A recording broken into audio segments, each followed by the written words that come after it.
So this section is on musculoskeletal conditions in the pediatric patient, as well as a few neuromuscular disorders that we focus on more in the pediatric population. You see some of them in adults, but there are ones we focus on more so with children. So just an overview of how children differentiate from adults in the musculoskeletal system. The biggest difference related to children versus adults is the growth plate or the epiphyseal plate, spelled Epiphyseal, epiphyseal. So these are the portions on the end of the long bones that grow as the patient grows, as they get bigger.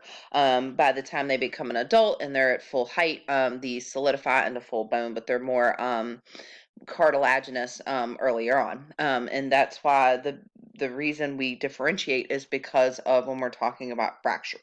When we're talking about musculoskeletal problems, bone fractures, if there is a fracture on the epiphyseal plate or the growth plate, this can result in permanent stunting of growth of whichever bone it is. So you'll see where it's uneven growth, say in the two legs, if it's maybe one of the leg bones, or things like that. So they'll have stunting of growth because it creates, anytime there's a fracture, it creates scar tissue as you get remolding of that bone. And scar tissue doesn't regenerate the same way that normal tissue does. So this picture as well is on page 557 in your textbook if you want to see a bigger version. So how do we assess the musculoskeletal system in a child? The same way we do in an adult. So we're looking at things like gait, we're looking at their range of motion, and those various different factors. Some of them can be normal. Some variances can be normal in younger children that if they do not grow out of can be concerning later on. So an example is you see the toddler right there. They often have this waddling gait. They have they're not knee and bow-legged, where their knees kind of turn outward just slightly. So they have that kind of, they waddle.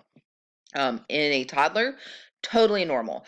You would expect that type of gait, but as children get older, you do not want them to have that. That can be a sign of muscular dystrophy and other neuromuscular disorders. So in a toddler, and even in early preschool, you'll see that waddling, unstable, wide gait with the knock-kneed and bow-legged. As long as they grow out of it by 4 or 5 years old, then it's okay.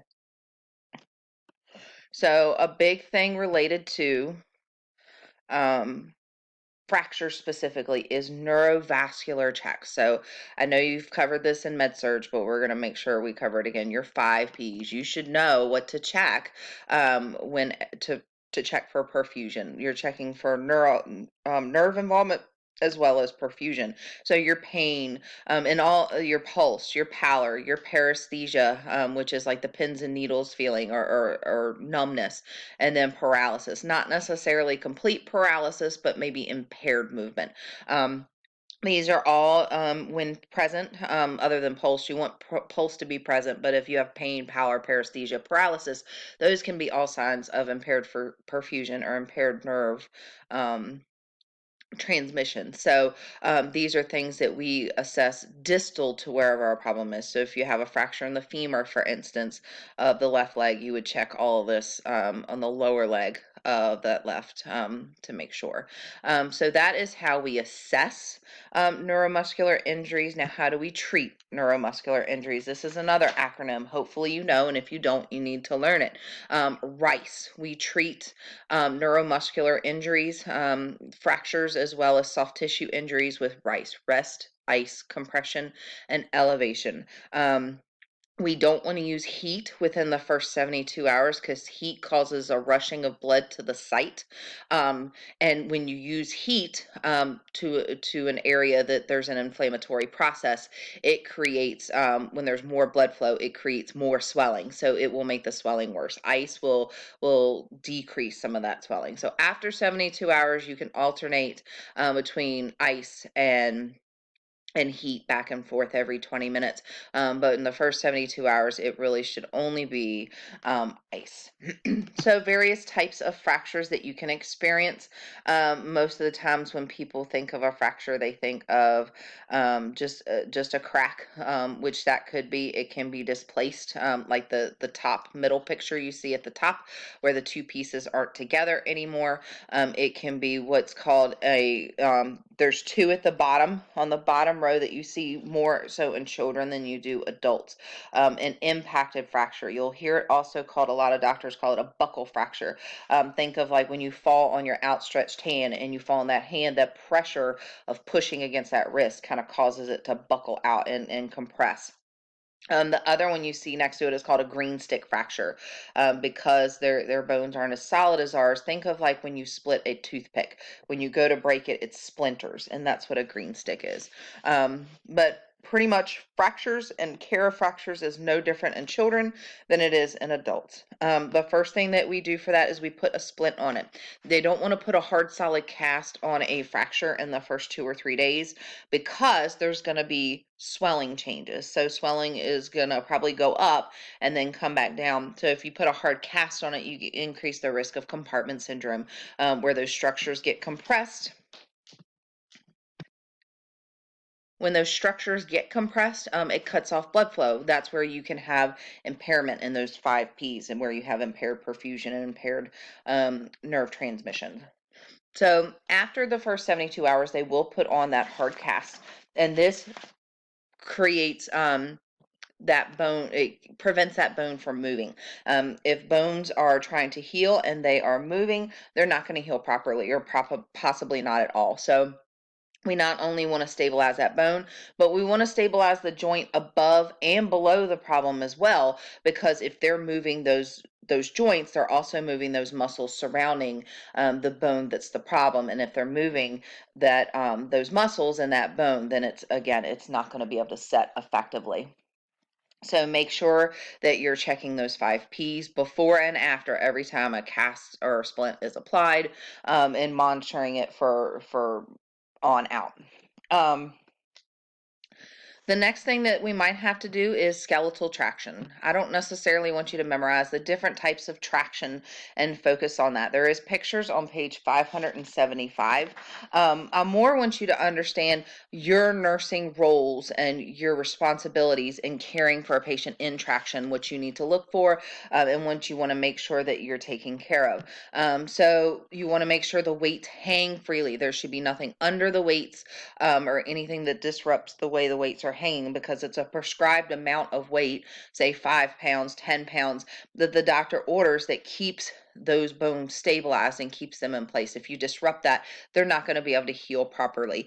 You want to make sure, again, those neurovascular checks and skin integrity. Skin integrity is huge, not just at the traction itself, because they do have pins that can get infected, but also their skin integrity throughout their whole body, because you can't really turn them effectively. You can't turn them on their side like you can a patient otherwise. So trying to maintain that skin integrity as best as you can. Now, what about infection? So I mentioned this is what traction looks like when it's at the skin and bone level. So there are metal rods that go from the traction, when you have skeletal traction, down into the bone. You see this a lot with where you have shattered bones, where there's multiple pieces that need to be held together. So pin care is absolutely important. That's what you see in the picture on the left-hand side. You take a Q-tip, typically just with sterile water. You don't need any kind of antiseptic, and you're cleaning off any serous crusting that may occur at the site, to keep it from getting infected. You're looking for signs of infection like redness, and swelling and purulent drainage.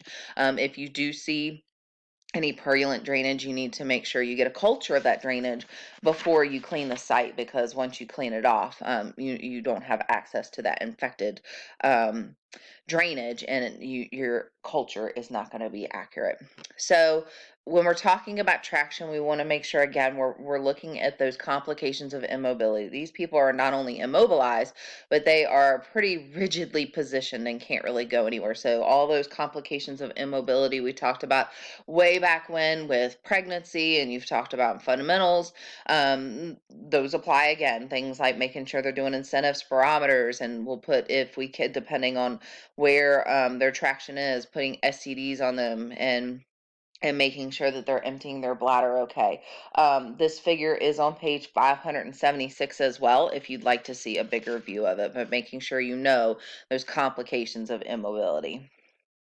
So one of the complications we can also get, especially with anything that is an open fracture, or when we have traction, is osteomyelitis, which is an infection of the bone. So anytime there is an opening in the skin over where there is a fracture in the bone, that is called an open fracture. It doesn't have to be where the bone is actually sticking out of the skin for it to be an open fracture. And the reason they differentiate is because if there's any opening in the skin, that increases the risk of osteomyelitis or a bone infection. And osteomyelitis is very hard to treat, and that's why they make a big deal of it. Sometimes it becomes basically chronic osteomyelitis. These patients usually need 4 to 6 weeks of IV antibiotics to treat it. The most common microbe that you see is staph, the same stuff that sits on our skin. So that shows you it's often a contamination issue that causes osteomyelitis.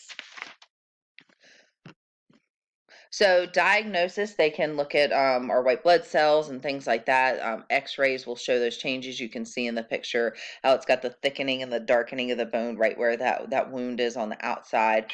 Again, IV antibiotics for usually 4 to 6 weeks. Maintaining skin integrity around the site, and things like that, keeping dressings on it, whatever is ordered. But it making sure that we are, the best way to prevent osteomyelitis is hand washing, absolutely, and good wound care. So especially if they have a wound over a bone fracture, or they have pins, that's why pin care is so important. So any kind of hand hygiene and wound care is the best way to prevent these. So one neuromuscular disorder we'll focus on is muscular dystrophy. So there are multiple different types of muscular dystrophy. They have various different demographics that they affect as far as men versus women. But we're going to touch on Duchenne's muscular dystrophy because it is one of the most common ones that you see. This is almost exclusively in boys. It is X-linked, so girls don't typically get it. They may be a carrier, but they're not going to have the actual disorder. So typically onset of this, when symptoms are noticed, are around 3 to 4 years of age. They'll sometimes as old as 5 or 6. They will start meeting their milestones, and then they'll start progressively declining as they're getting older. And that's what they'll look at. They'll do a muscle biopsy to diagnose that. Um, Duchenne's muscular dystrophy is progressive. It means it is going to get worse.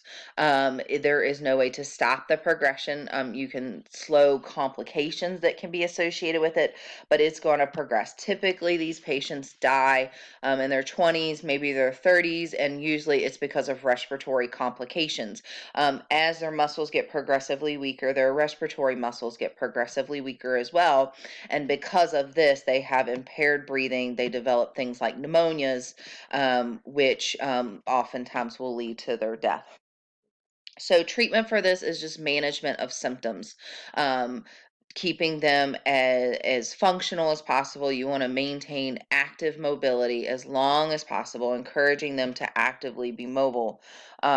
Can slow that progression a little bit. So symptoms, make sure you know the symptoms of Duchenne's muscular dystrophy. There's that picture on the right hand side.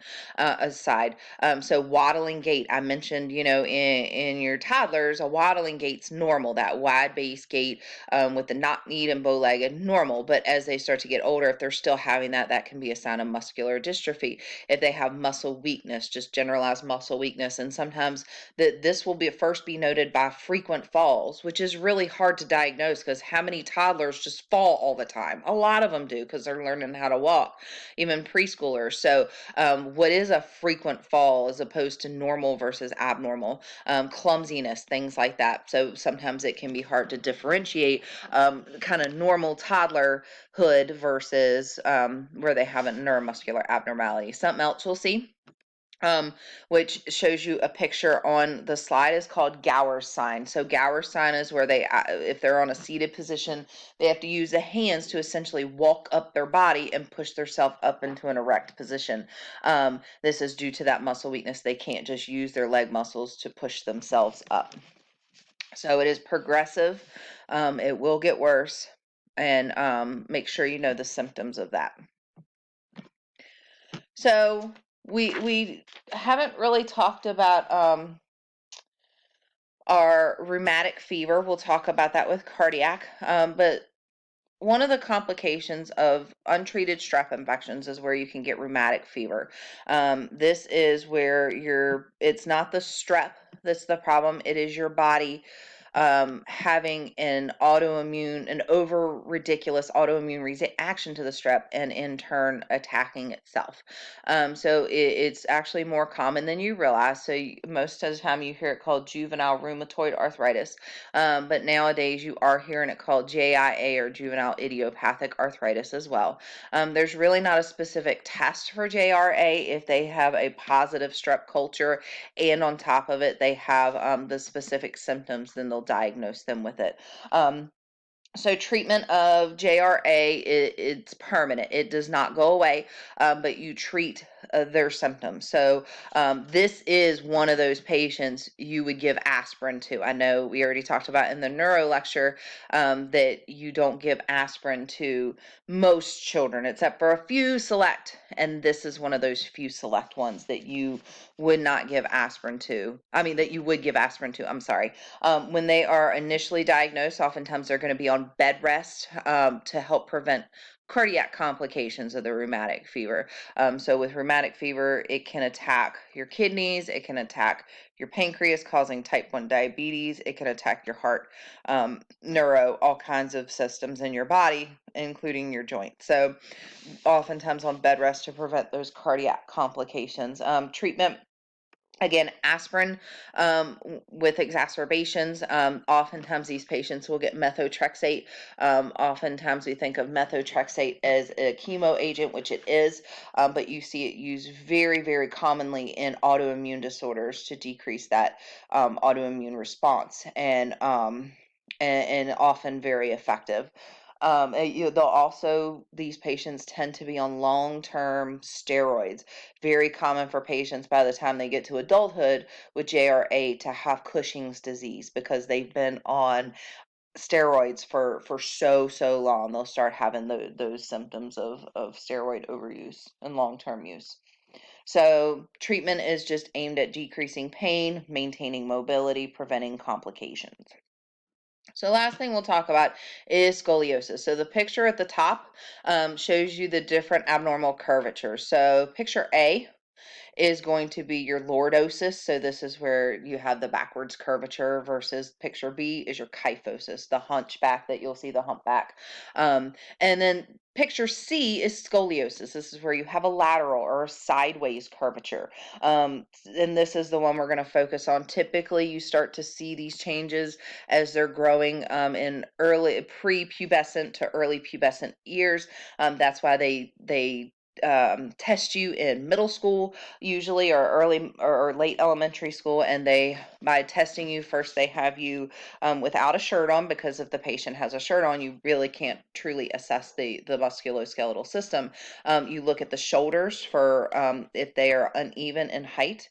You also look at the hips to see if they're uneven in height, and then you have the patients clap their hands in front of them, hold their hands in front, and bend over at the waist, and you see where that curvature is. So that abnormal curvature is where, and they measure it by degrees, how severe it is, and that is how they will diagnose scoliosis. So the initial treatment typically is that brace you see in the bottom picture called a Milwaukee brace. Patients that have this, they have to wear this 23 hours a day for months. They get to take it off for 1 hour a day to shower and things like that. Pretty uncomfortable, if you ask me. I've never had to wear one personally, but looks pretty uncomfortable. So that is supposed to help as they're growing, straighten out that spine. If that doesn't work, then they may have to do surgical spinal fusion, where they manually straighten out the spine surgically. But treatment is typically pretty good for these patients overall. But diagnosis is having them bend over at the waist to measure that curvature of the spine. So the rest of the neuromuscular and musculoskeletal chapter is discusses child abuse. So findings associated with child abuse. You don't need to cover this for this exam that is coming up. This will be on your final exam when we talk about child abuse as a whole, instead of breaking it up by system. So on that last day of lecture, we will talk about child abuse as a whole, all the symptoms of child abuse. So the rest of this chapter, just put it to the side for now, and you can focus on that when we get to child abuse.